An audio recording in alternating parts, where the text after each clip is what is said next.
Alors là, on va parler des régions physiographiques du Canada. Alors, comme qu'on peut voir, il y en a sept régions qui, euh, qui, on va dire, décrit bien le pays. Pourquoi sept? Et qu'est-ce qui fait en sorte qu'une région physiographique est une région physiographique? Alors, on va regarder ceci pour le moment. Alors, pourquoi ces régions? Qu'ont-ils en commun, essentiellement? Alors, il faut regarder premièrement, ils l'ont c'est des régions où l'âge de la roche est vraisemblablement pareil. On va voir des types de roches dans certaines régions qui sont assez pareils, comme je l'ai mentionné plus tard, ou plus tôt cette semaine, que les roches dans certaines régions vont se ressembler. Le relief, c'est-à-dire si je regarde une région, je pourrais distinctement savoir que une région qu'ils ont quelque chose en commun. La pente du terrain, ça veut tout simplement dire la façon que, est-ce qu'il y a beaucoup de montagnes, est-ce que c'est plat, à quoi ressemble le terrain. Et encore là, le processus qui a façonné. Encore là, c'est pas le mot to fascinate, c'est façonner, ça veut dire modifier ou fait le terrain. Alors, premièrement, on va regarder au bouclier canadien, qui est le plus vieux de toutes les régions. Okay? On peut voir ici dans l'image que c'est la partie verte. Donc, on peut voir qu'il couvre un large territoire. Donc, essentiellement, qu'est-ce qui fait en sorte que cette région est la région physiographique du bouclier canadien? Vous en avez déjà sûrement entendu parler. Alors, premièrement, c'est la région la plus vieille, donc ils ont les plus vieilles roches, majoritairement des roches ignées, qu'on trouve beaucoup de mines dans cette région. On va voir des mines de diamants, d'or, d'argent, etc., qu'on va surtout trouver dans le nord ici de l'Ontario, nord du Québec, et même ici dans les territoires, et même en partie ici. Donc ça, c'est assez important et significatif pour la région. On va aussi voir qu'ils ont pratiquement les mêmes types de conifères en raison du sol, parce qu'ils partagent vraiment un sol assez semblable. Puis il faut surtout remarquer que ce sol n'est pas favorable pour l'agriculture en raison des roches ignées ici. Donc on voit quelques images, puis on voit que beaucoup de forêts, pas de gros arbres, mais idéal pour le bois, surtout pour l'industrie forestière. Pas de hautes montagnes non plus, mais quand même une assez belle région. Là, on va regarder les Appalaches, qui se trouvent majoritairement dans les maritimes, dans cet endroit ici. Donc, ils partagent encore le même type de terrain, même type de roche. Donc, ils ont un terrain qui est ondulé, c'est-à-dire qui va être un petit peu courbé et non à pic. Donc, ça, c'est important à savoir aussi. De larges vallées, donc on voit que la glaciation fait son impact en raison d'une de larges vallées. Hauteur moyenne des montagnes sont assez courbées. On regarde à 1000 mètres, pas plus haut. On voit aussi des forêts conifères et des feuillus. On va voir un peu plus tard l'utilisation des arbres. Mais encore là, surtout des roches sédimentaires. On voit beaucoup de pétrole dans cette région ici et surtout au bord de l'océan. Donc on voit quelques ici, c'est ce qu'on parlait de courbées, ici de grandes vallées, surtout sur le bord de l'océan, mais type de végétation qui est assez splendide pareil. Là, on va partir, on va aller au bout de l'Ouest canadien, puis ça, c'est ce qu'on appelle la Cordillère de l'Ouest. Alors, Cordillère de l'Ouest, c'est vraiment une région qui est assez intéressante.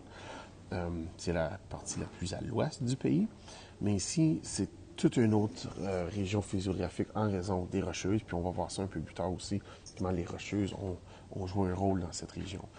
Donc ici, on a une série de chaînes de montagnes qui sont assez élevées, plus de 3000 mètres dans certaines régions. Dans les Rocheuses, on va voir des roches surtout métamorphiques. Les types de roches font en sorte que c'est une roche qui est assez dure, qu'on ne mine pas essentiellement. Le sol riche, on va les trouver surtout dans les vallées, en raison de la glaciation et l'utilisation d'un climat favorable. Pas beaucoup d'hiver en Colombie-Britannique, qui fait en sorte que le sol est assez riche. Mais ici, ça, c'est assez important. Des Douglas fir, des types d'arbres qui sont de 200-300 ans, qui peuvent aussi atteindre une certaine hauteur. Donc, Cordillère de l'Ouest a sa propre région avec des différentes caractéristiques. Donc, on peut voir de belles images. Donc, on peut vraiment voir la glaciation et son impact à partir d'ici. Les vallées, l'écoulement. On voit un train juste ici, mais on voit vraiment la façon que la glaciation a laissé sa marque dans cette région. Et encore là, comme j'ai mentionné, ce sont des montagnes qui sont assez à pic, avec un sommet assez élevé. Les chaînes inuitiennes, on va se présenter Tafet ici au bout, qui se trouve la partie plus au nord du pays. Encore là, une zone, une région assez unique, assez différente. Donc, on va regarder celle-ci. Donc, les chaînes montagnes inuitiennes, pics accidentés, c'est-à-dire qu'ils sont beaucoup plus à pic, que certaines régions. Des vallées escarpées. Pas beaucoup de gens vivent dans cette région-là, donc qui fait en sorte que c'est une zone presque inhabitable. Majoritairement des roches ignées, encore une fois. Donc ça, c'est important aussi à voir et à modifier. Pas d'arbres en raison du manque de soleil et un sol qui est gelé en permanence, donc du pergélisol qu'on mentionne, puis qu'on va voir un peu plus tard avec ceci. Donc une zone qui est assez différente en soi. Donc comme on peut voir, presque pas de gens. C'est très beau, mais c'est une zone qui est peu de végétation, qui est unique à son climat. Les plaines intérieures ici, donc là, on revient dans le centre du pays, qui se trouve dans cette région-là. Comme j'ai mentionné hier ou auparavant, on parle aussi de terrain qui est très favorable pour l'agriculture. Donc, une terre noire qui peut aider avec l'agriculture en raison des roches sédimentaires qui se trouvent en profondeur. Comme j'ai mentionné aussi, les roches sédimentaires possèdent beaucoup de nutriments et qui nourrissent le sol dans son environnement.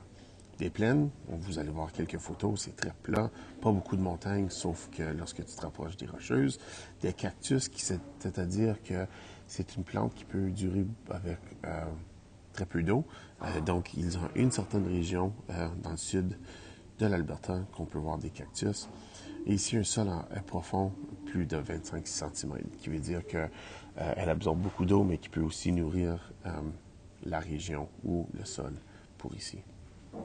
Encore là, on peut voir le système d'arpentage qui a été mis en place. On peut voir ici un sol et des plaines de longue distance, très peu d'arbres, mais le sol est très favorable pour l'agriculture. Basse-Terre, Grand Lac ou des Grands Lacs et du Saint-Laurent, qui se trouve notre région, qui se trouve juste ici. Donc ça, c'est important parce qu'on va voir un peu plus tard comment est-ce que ceci joue un rôle. Donc, il y a certaines régions qu'on trouve même des plaines.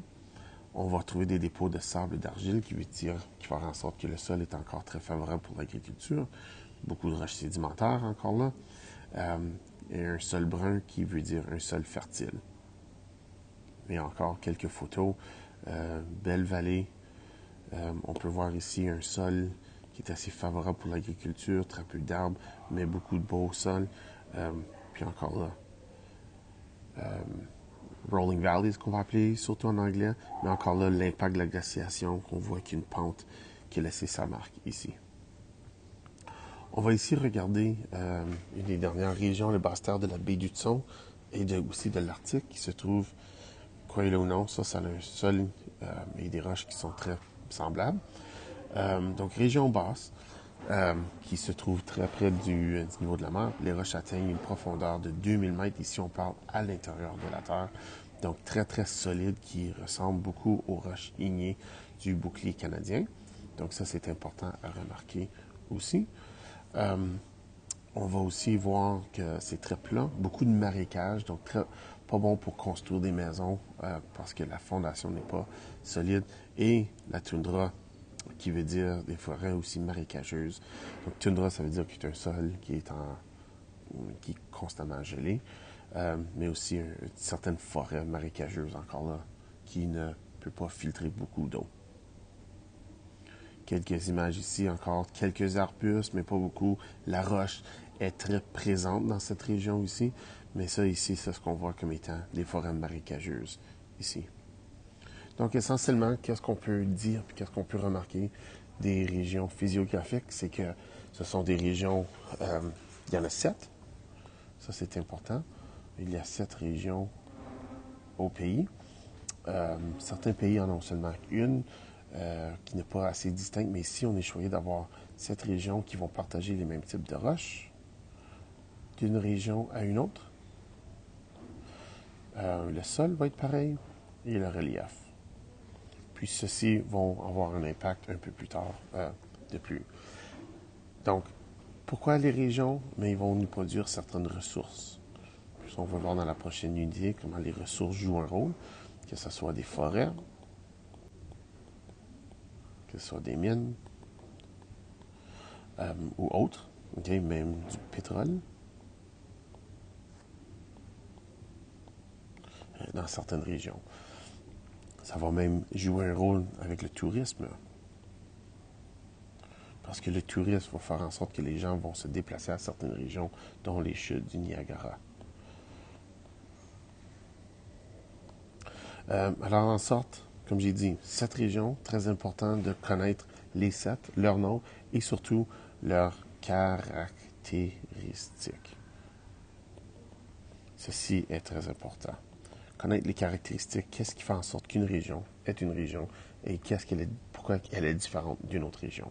Bonne étude!